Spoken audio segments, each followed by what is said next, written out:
If you're a business owner feeling stuck, overwhelmed, and ready to grow, you're in the right place.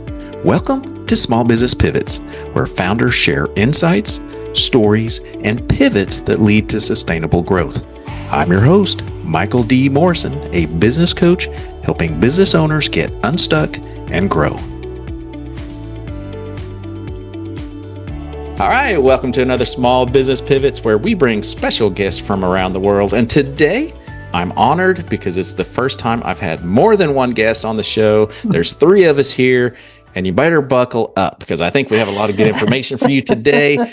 As you know, if you've listened to the show, no one can introduce themselves like the business owner. So I'm going to let you all go first, introduce yourself, and just a tidbit of backstory about you so people can kind of get caught up where you are today. I'll let you all choose who goes first.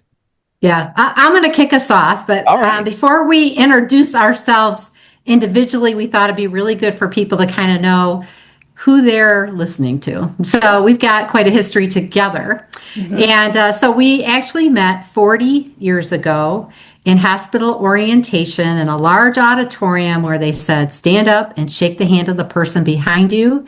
And that was me. And we have been shaking hands ever since. Oh, wow. That's incredible. Yeah. Isn't that incredible? The other thing they know about us is we are not only co-business owners, we are best friends. Oh, and we've been best friends for still. Well, I'm sure we'll get into that. Yes, we will. Yes, we will. I've been burned by a partnership, so we will. Yeah, so we're best friends and our husbands are best friends, and we refer to ourselves as the mighty foursome. And the other thing to know about Tracy and I is that we are total opposites. We're what we call a walking polarity. We are now known in the industry as the polarity power pair, and we'll get into more of that later when we talk to you about what we do. Yeah. But we've been in business for nearly a decade, and we've pivoted multiple times, so we feel really comfortable being here with you, Michael. Fantastic. Checking all the boxes. Yeah, we kind of hold on to that identity of being the scientist, right? Always exploring, checking all the boxes, and we're checking new ones. There's three of us now. I know. All right. So anything else you want to share about get us caught up to date? Well, that's who we are together. We thought it'd be great for your listeners to know we come as a package. We are the dynamic duo polarity power pair, but we're going to share a little bit about us individually now. So I'm Michelle, and my background is I'm a nurse. And so I've gone from a nurse to a female entrepreneur and co-business owner with Tracy. I live in West Michigan. So my home is Hudsonville, which is just outside of Grand Rapids, Michigan. And I'm also a mom. I have 3 adult sons, and I have a 2-year-old grandson and a granddaughter that's going to be born in 2 weeks. I cannot wait. I'm ready for another girl in my family. And I've been in leadership roles really all my life. When I think back, I am the oldest of 5 children. So I kind of took that role on early, being my mom's helper, and got into nursing quite serendipitously, and I have had an amazing career working with healthcare in leadership roles. And it actually ended up at a large global corporation as a C-suite executive and led transformational change across the industry and healthcare for many, many years. So I feel very blessed to have the career I had. And in our business, I really tend to have the role of the dreamer, the visionary, and the connector. I love connecting with people. It's one of the things I love about having a podcast as well. And I'm really the yin to Tracy's yang. Yeah, I love it. I love it. And I'm a General Motors baby. So I come from Flint, Michigan originally. I'm the only person in my family who did not work for General Motors. I became a respiratory therapist after a very close friend of mine was in a terrible car accident and was in ICU for many, many months. And that's where I got exposed to it. And then I went from respiratory therapist to entrepreneur. Wow. I live in northern Michigan, not all the way up in the UP, but close. I'm in Boyne City, Michigan. And I spend my summers there.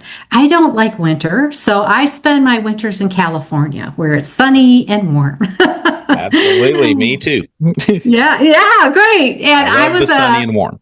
I was a single mother for about 12 years. My son and I both have PhDs. And then I became a stepmother to two other wonderful children and had a blended family. I have three children total and five grandchildren.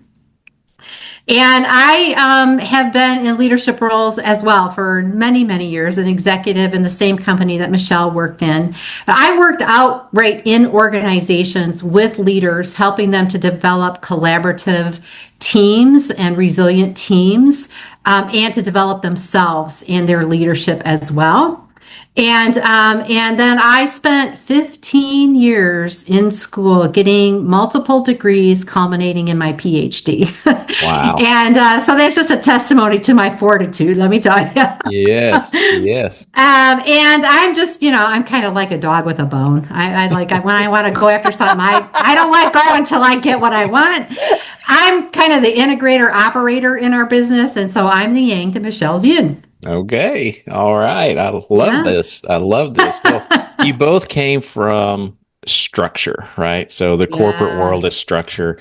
Unfortunately, many small business owners did not, right? They've usually worked the blue collar type or maybe a smaller organization. And so one of the top challenges that they have is leadership because they're really good at what they do, like their skill set. They're the best electrician, HVAC, whatever it is they do. They're really good at that, but they've never been mentored by a good leader. Right. So you stepping away from corporate and having to be the leader and carry that on in your own entrepreneurial journeys, what would you say is kind of maybe some of the first steps that an entrepreneur or business owner should learn first?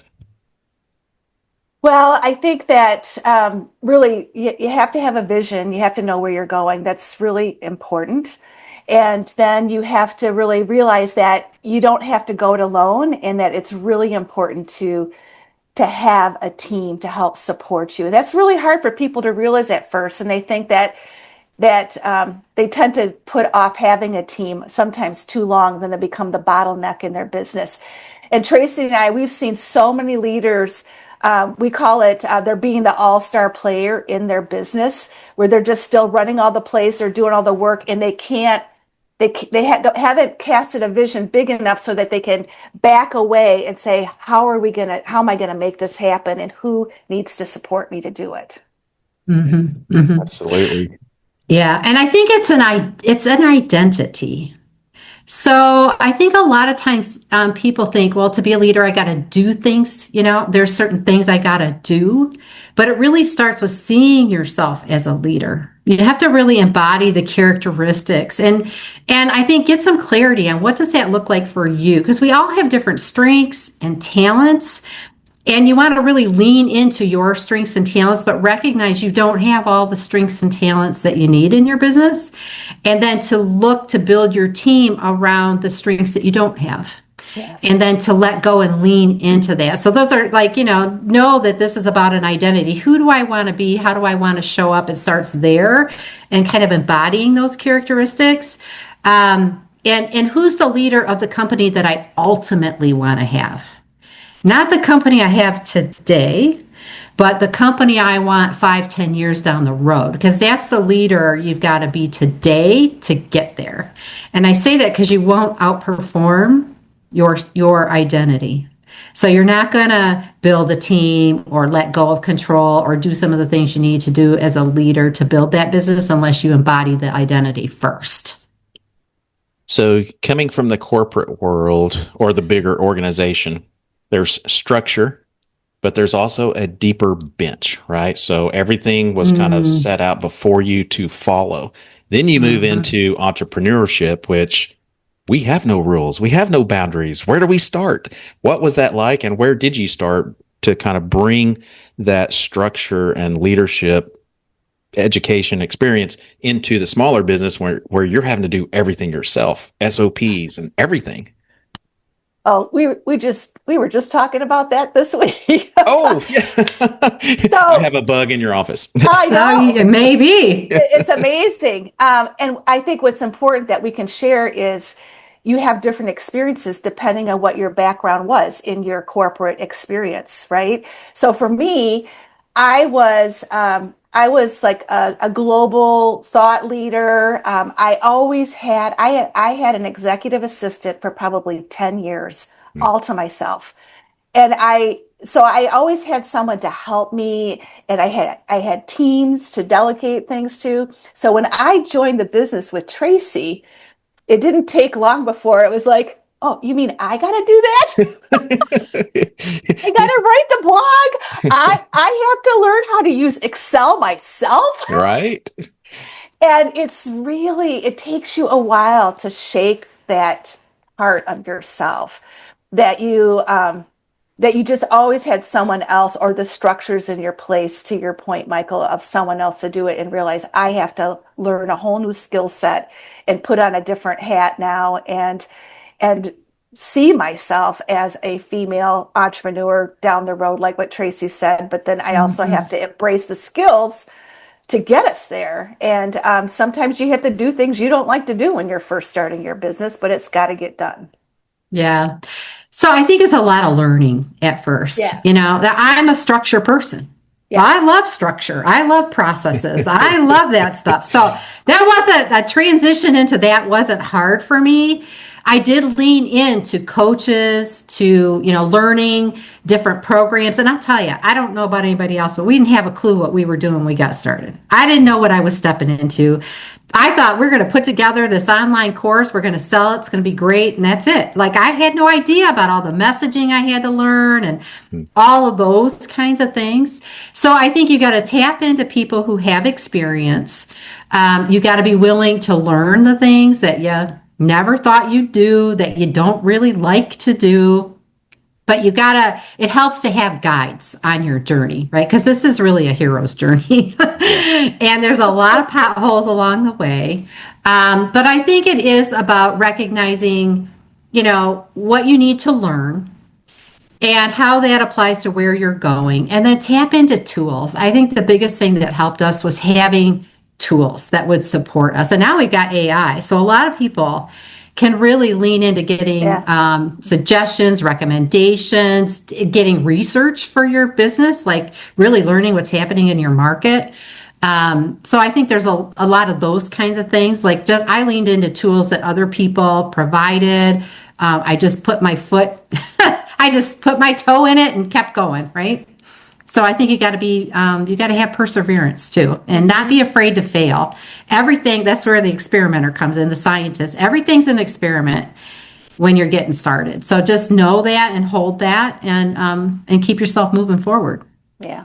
Yeah. It's almost like you mentioned grandbabies coming, and I used to kid with my friends that didn't have kids before I did. And I would always tell them, like, you see all those magazines at the grocery store with this cute little baby and smiling mom, and they have the answer for, no one has the answer. Every child is different. Every business is different, right? Yes. So what were some of the things that when you stepped away and started the entrepreneur, what were some of the pivots you made based on, we don't quite need this yet? Yes, down the road we will, but not right now. So what were some of those learning experiences that you caught yourself in? Because I see business owners wasting time, right? They're trying to do something that they don't need to be doing for like 5 years from now. But coming from a structured, you're like, we need this and we need this and we need this. And no, we don't need that yet. What were some of those pivots? So I'll speak to one of them. And that is, we hired a very expensive integrator too soon in our business. I know what that is. Can you explain? Right. So an integrator is somebody who really is holding the operations of the business. And it was a part where it was getting heavy for me to hold it all. And I really needed help.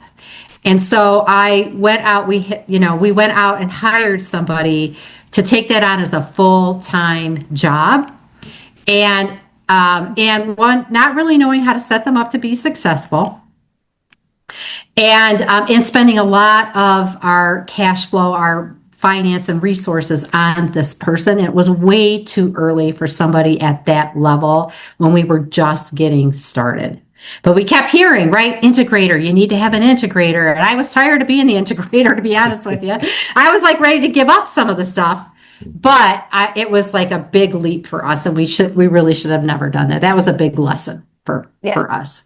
Yeah. So Great person, great fit where we were going. And it's kind of like how you go back to what you used to have. So we kind of went back to the type of person we used to work with in corporate, but we didn't recognize it's really not the type of person we need to go forward. So that was a big lesson. Yeah. And we were riding two horses at the same time. I think that's the other mistake that we made.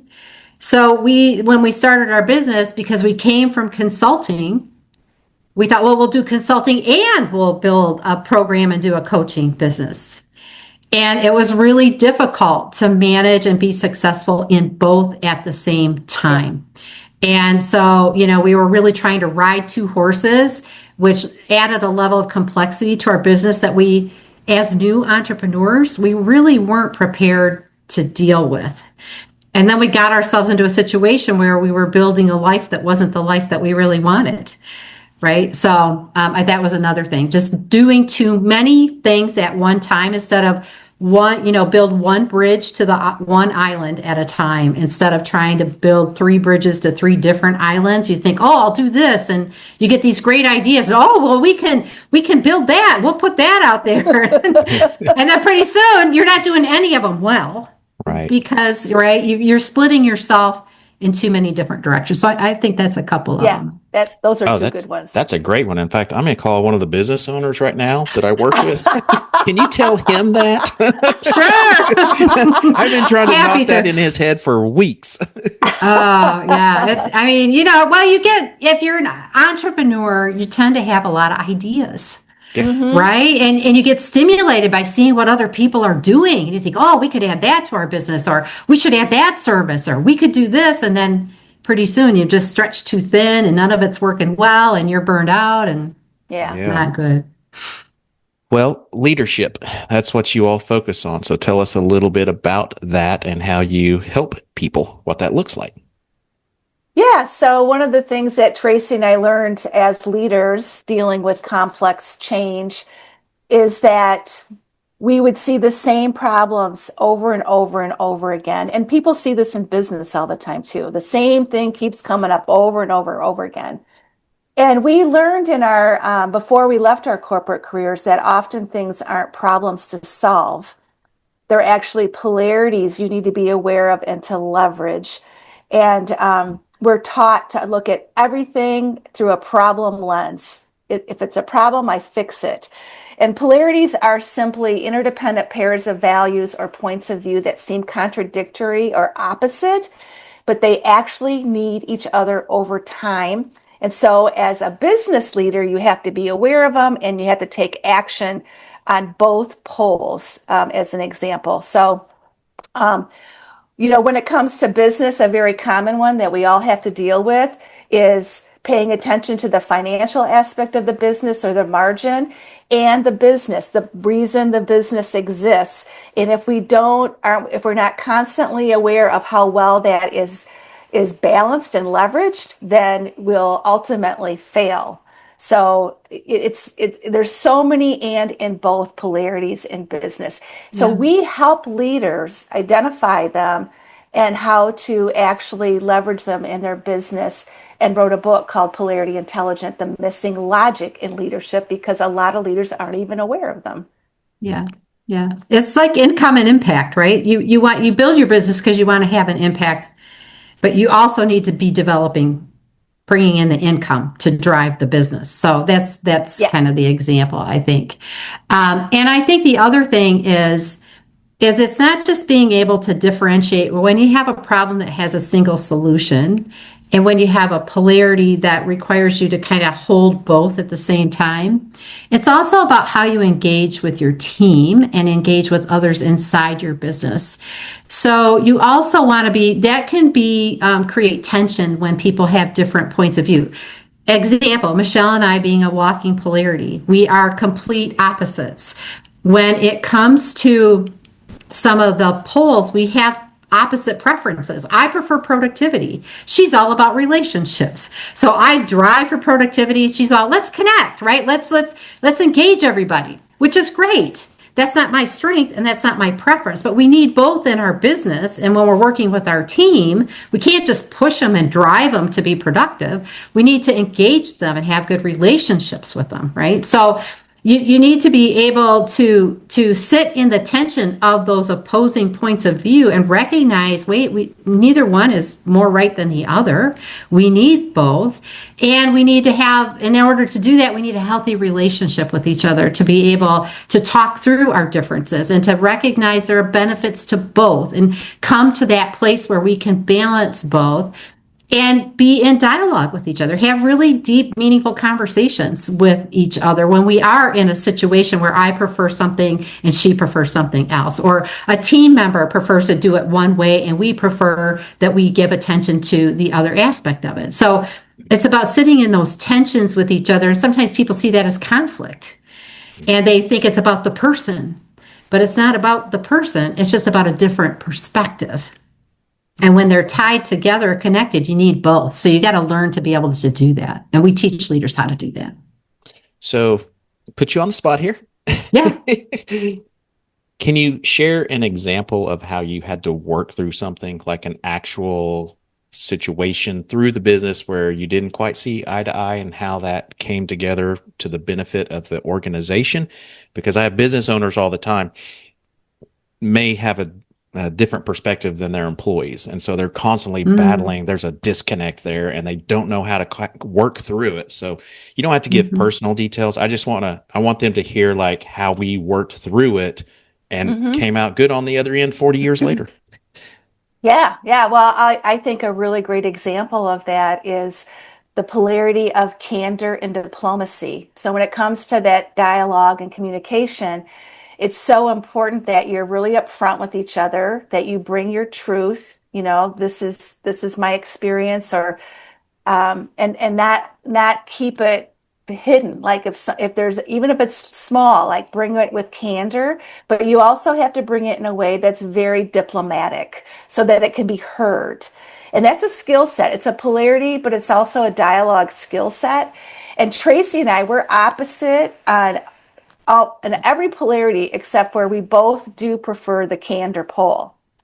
And I mean, the diplomacy pole. And so we've had to learn that we have to exercise our candor pole more. And that's kind of hard because we really love each other and we're best friends. But when you're in a business, you also have to be able to say, this isn't working for me and this is why, and just have those conversations on an ongoing basis. Yeah. And I would say, like, as an example with an employee, so we had somebody that was working with us.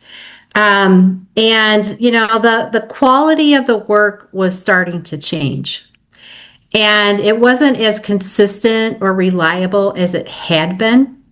And so an example of this, typically you want to be a little bit diplomatic when you're starting out with a conversation. You don't want to make assumptions about what's happening or why it's happening, or, but you also have to balance that with just saying, hey, this is not meeting the expectation, right? So, we kind of started out with this person, we're noticing a change. Is there something going on? Because life's for people, and you get tension or stress in another area of your life and it impacts the outcomes. So we started with that.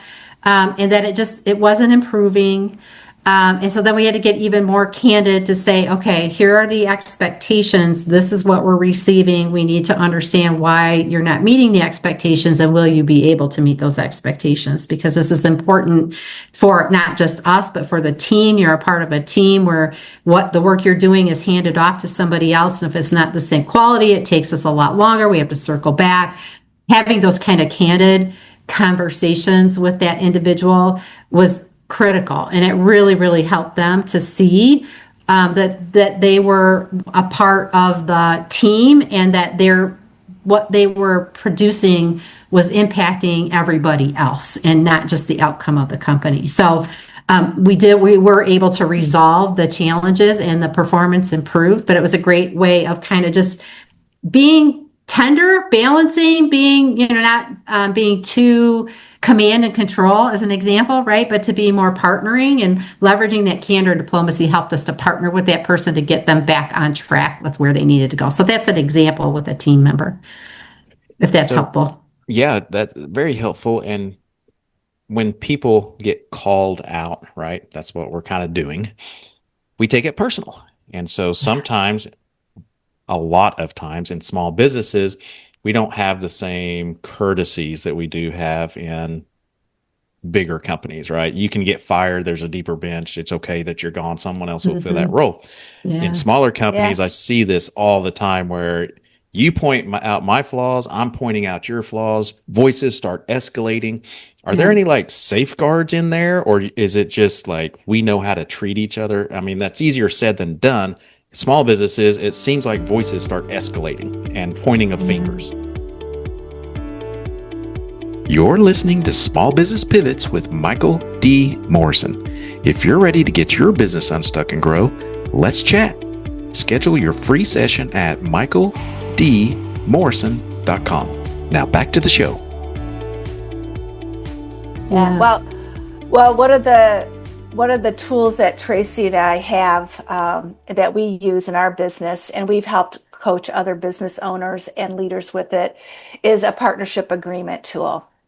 And it's a very simple tool. Again, back to the tools that Tracy mentioned, is just really laying out what your expectations are, what you need from the other person, and really how to best communicate. And it's like 6 simple questions with 2 columns, and you each fill it out individually, but you meet and you really have a great conversation about it. And it's something we go back to quite a bit. And what we've discovered, to your point, Michael, is people don't lay that foundation down. So it's really easy to escalate the tension in the conversation because they haven't really truly understood how each of them can contribute to the shared purpose of the company and what they each bring to it and what they need from each other. So that's something we've had in place in our business, and it's been very helpful for other business owners as well.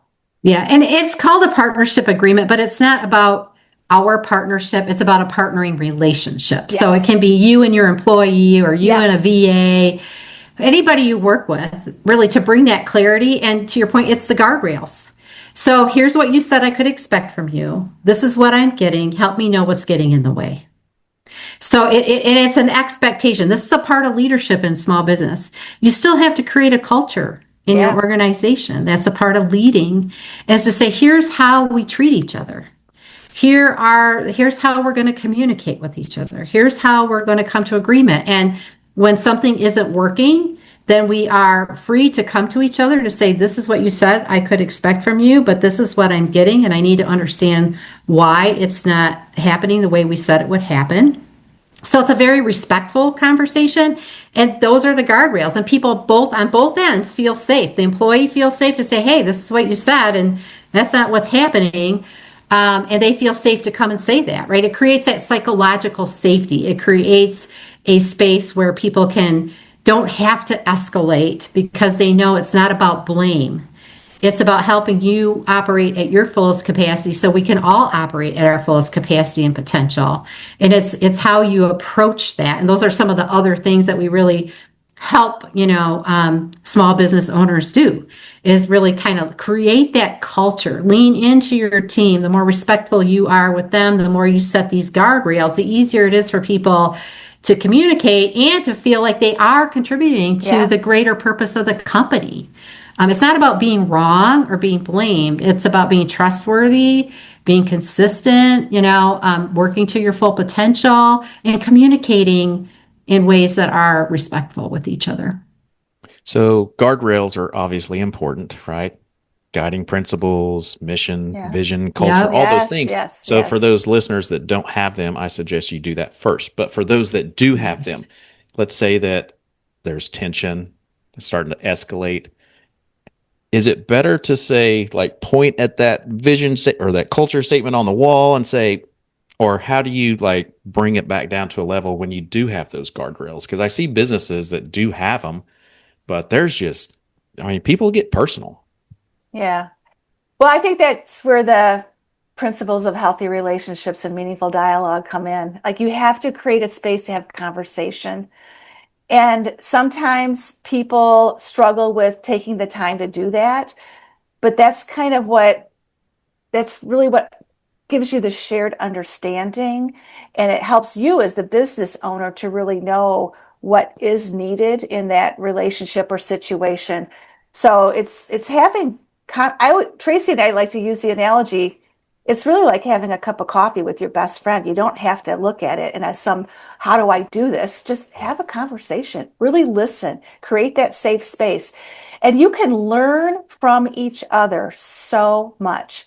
Dialogue it has an assumption tied to it that everyone in your company has a piece of knowledge that you don't have. They have wisdom. They've walked in places you haven't. And if you create that space, it's amazing how they step up or how it changes your perspective because you never knew that about them. So it's the culture and and understanding that people do have differences, they have preferences, but then really taking the time to honor those relationships and create meaningful dialogue is really important. Yeah. And I think it's dependent on what it's around. Yeah. So you mentioned tension a couple times, and oftentimes when you're experiencing tension, it can be connected to a polarity. So you just may have two people with opposing or contradictory points of view. And when you feel tension, it's really important to dive into inquiry. So help me, I feel like there's a lot of tension around this. Help me understand what your perspective is on this and to really listen to that. Because most of the time tension rises because we have fear. And we are afraid that we are going to have to give up what we value in order to accept what somebody else values. But when you learn about polarities, polarities are not either or. Polarities are always about both and you don't have to give up what you value to accept that there are positive attributes to the other person's values or perspective, and that you can actually have both, and you actually have to have both. But we're brought up and we learn like if A is right, B is wrong. If you're right, I'm wrong. And let's debate and let's fight this out, right? Yeah. But when you have perspectives, it's really uncovering, are these interdependent? Is this really a polarity? And we just have different points of view, and we can actually get the best of both as we go forward. So that's another skill that is enhanced when you have the ability to be in relationship and have dialogue, because then you're not fighting against each other. You're really trying to understand each other. And a lot of times somebody's had an experience, a negative experience, and they don't want to go there. I don't want to implement that process. They're thinking, I've done that before. That didn't work. It was really awful. I don't want to go there. So they're afraid that that's going to happen again. And you might be clueless to that. Like, well, I don't know anything about that, right? Mm-hmm. So you wouldn't have that fear. But fear and resistance are wisdom in disguise. It really opens you when you can say, oh, there's resistance. What do we need to learn? Yeah. Why are you resistant? Is there something I don't know? When you approach it that way, you can get past that tension, and people can say, oh, okay, like I don't have to give this up. Let's talk about this, right? It releases that fear a little bit. Yeah. You mentioned you've been business partners. And for those that don't know the statistics, 50% of marriages end in divorce. We've all heard that, but almost 80% of business partnerships end in divorce. So that if that tells you anything, it's more than marriages and relationships. What are some keys to having a strong, healthy relationship? I know leadership and the things you've been talking about, but are there any other insights that you found that keeps you together? Yeah. Well, I think first of all, we have always said our friendship matters more than the business. And so in that way, it is, we've said it's like a marriage. It's like we're both married twice. Yeah. Yeah, you are. Pretty much. And but it's a commitment to the respect we have for each other and knowing each other so long, and that we can get through anything, just like in a healthy marriage. And so I think that has been a really key thing. and then just really knowing each other and those differences again, and that it's not to drive us apart. It's actually there to help make us better. But we have to have the wisdom to recognize that and to know how to support each other because of the opposite perspectives or strengths, and also when we can shine because of our strengths and preferences. So that's been one key thing, I think. Yeah, I think we just turned our opposing perspectives and preferences into our greatest strength. And it hasn't always been this way. It's been a long and hard journey. We've had to really go through some rough times with each other and some really tense times with each other.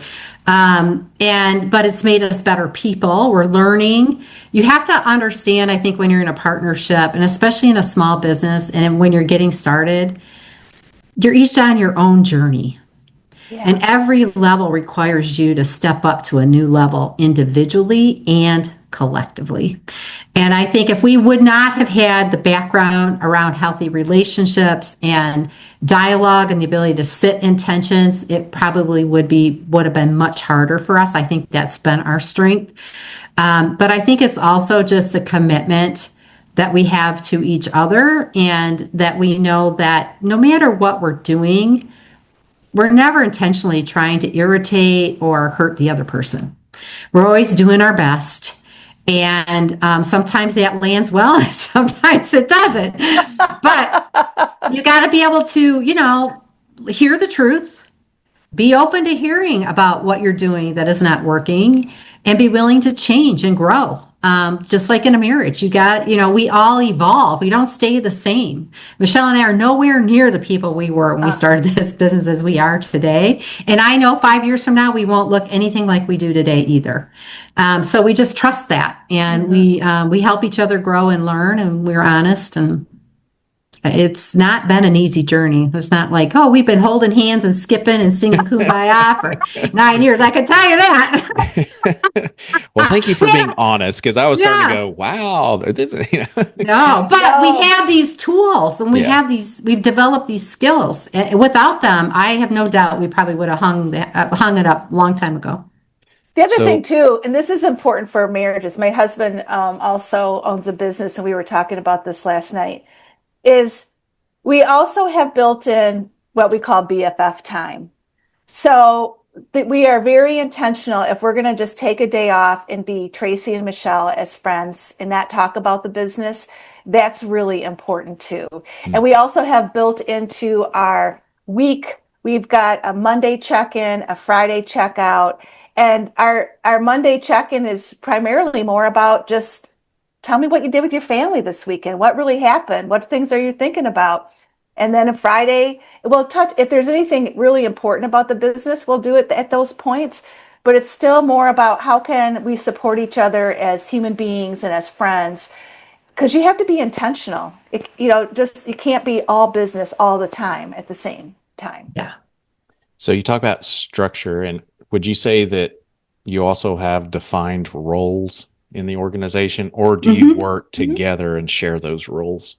I think it's both and, right? Like Michelle has certain things that she's responsible for in the organization that she takes the lead on. We collaborate around everything pretty much, right? We get each other's feedback, but like she runs all the podcasts and our newsletter and all those kinds of things. I'm more the social media, the content development for our business, the programs that we're putting together.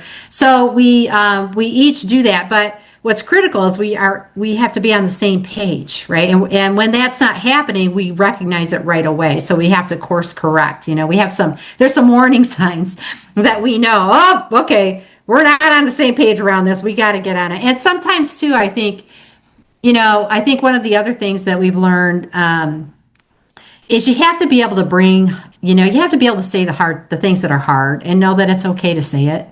That it's really about maintaining the foundation of your relationship, that it's not about blaming, it's not about any of that, but it's just about this hurt me, or this didn't feel good, or how can we get to a different place with this? Because it's not just, it feels heavy, you just gotta be able to say it. And just, if you have that freedom, then you can work through it. If you're holding it inside, then it just builds up, builds up, builds up till you just blow, right? And you reach that threshold, and then it's, I'm out of here. This is it, right? And you haven't even really had the conversation that might have taken care of it, right? So that's a part of it. So communicate. Oh, Yes. When it boils down to it, it's communicate. Yeah. And we have every month we have a check-in time where we, it's just really, let's check in on how we're doing with our partnership.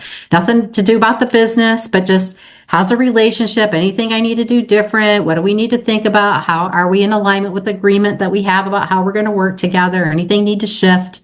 And we do that every month. Once a month, so that we don't have anything that's like building up, right? And we do it real time too when we need to. Yeah. So I know from time to time when I'm on a podcast, I'm like, oh, I wish we could talk about this. Is there anything that you'd really like to kind of deep dive into before we exit today that we may have not have covered? I didn't stump you, did I? I just was thinking, I think we've talked about a lot of it. I think the biggest thing is for people just to recognize that most of the challenges they face are not problems. I think that's the biggest issue for businesses, small businesses, founders, leaders, entrepreneurs. We are so ingrained in there's a solution for every problem, and every challenge is a problem that can be solved. But I would say probably 80% of what you're facing is not a problem. It's connected to something else in your business. And if you are not giving attention to both, you are going to experience the consequences of that. And where the problem comes back over and over is because you're diagnosing it as a problem, but it's not. It's really one of these polarities where you're over-focusing your attention on one area of your business and you're neglecting another. And that can, it's like planning and executing is a great example. Michelle and I went through this, and we were so busy executing when we first got going that we weren't doing the planning that we needed to do to make the execution effective as it could be. So, again, you need to be giving attention to both. And if you over focus on one and you neglect the other, you're gonna deal with it, right? So I think that's just so critical, and so many people are unaware of this, these polarities, and that they exist and that they can manage them. It's like work-life balance. Think about entrepreneurs and having any kind of life, right? Yeah. You're so married to your business that your other part of your life suffers. You sacrifice it thinking, I've got to give all my attention. Everything relies on me. I got to do this. And you think, well, work-life balance isn't possible anyway. Nobody's ever achieved that, right? How could that be possible? I'll just forget that that's even an option, and I'll just keep doing what I'm doing. Or, something happens, and then you swing way back over and you give all your attention to your personal life, and then your business starts to tank. Then you swing back over here, right? That's the pattern, because we're choosing between them when we need to choose both. So that would be probably the last thing I would say, is just really getting an understanding of that is critical to reducing your stress. Yeah. No, those are and great spending points. a lot of time trying to solve things that aren't ever going to be solvable. And I would just add, I would build on that actually. I would say for the time we're at now with being a business owner, and Tracy brought up early in the interview that, people have AI today. We didn't have AI when we started our business. And the big evolution that's happening right now is artificial intelligence and human intelligence. It is a polarity. So I think as a business owner, as you're bringing these tools, and we've listened to several of your podcasts, Michael, we know people are talking about it, is the things Tracy and I are talking about are even more important. The culture, the relationships, the communication.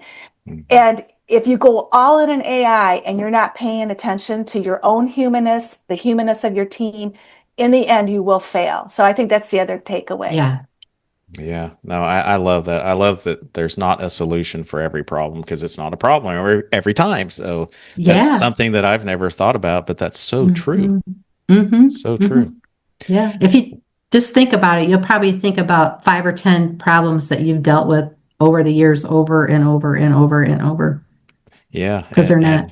Instead of trying to do the balance, you integrate the two, the social, the family, the business, versus trying to cut one off and lose interest. You get pulled in so many different directions.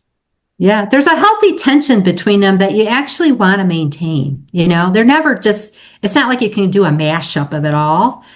You got to maintain that healthy tension because that's what keeps you moving towards your greater purpose, right? You need that tension to keep you moving. If you get lax with it, that's when things fall off. So you want some tension. That's always good because it keeps you moving, taking action. And it's just important to know that tension is also a good thing. It's not always bad. Yeah. Well, how can people find out more about you? Are there social channels you like that better than others where they can learn more daily or often? Absolutely. So on IG, Facebook, and TikTok, we're known as at the Polarity Power Pair. So you can find us Polarity Power Pair. On LinkedIn, we have our company, Missing Logic. And then we also are on there as individuals as well, Dr. Tracy Christopherson and Michelle Troseth. So you can find us there. We also have a book website called polarityintelligence.com. And on that, we actually have downloadable tools, some of them that we talked about today. So if a listener wants to go check that out, that'd be great. And then we have missinglogic.com as well. But we also have a podcast. Got to do a plug for the podcast. Absolutely. I'm looking at it right now. Burnout Proof Leadership. So that's a great place. And every Friday, Tracy and I do a 10-minute polarity spotlight, and we shine a light on the common polarities business owners deal with all the time. Oh, nice. Or things that are showing up in the world. Yeah. Like people might not recognize it's a polarity. They might think, oh, that's a big problem. Yeah. So I'm sure you probably talk about AI and the human a lot, I would think, because that's it's getting serious, I think. There's a lot. Well, and look at the fear. Yeah. Right? There's a lot of people that are really afraid of AI because they're afraid of losing what they value around human connection. And that so it's just showing up everywhere. Yeah, it is. Well, you all have been a blessing today. It's been a joy to visit with you all. I appreciate your time and insights, and I wish you continued success. Oh, thank you. Thank you so much, Michael. Yeah, it's been great. Thanks for listening to Small Business Pivots. If you're ready to get unstuck and grow, schedule your free coaching session at michaeldmorrison.com. On social media, you can find and connect with me using the handle Michael D. Morrison OKC. And if today's episode helped you, subscribe and share it with other business owners. Until next week, keep pivoting.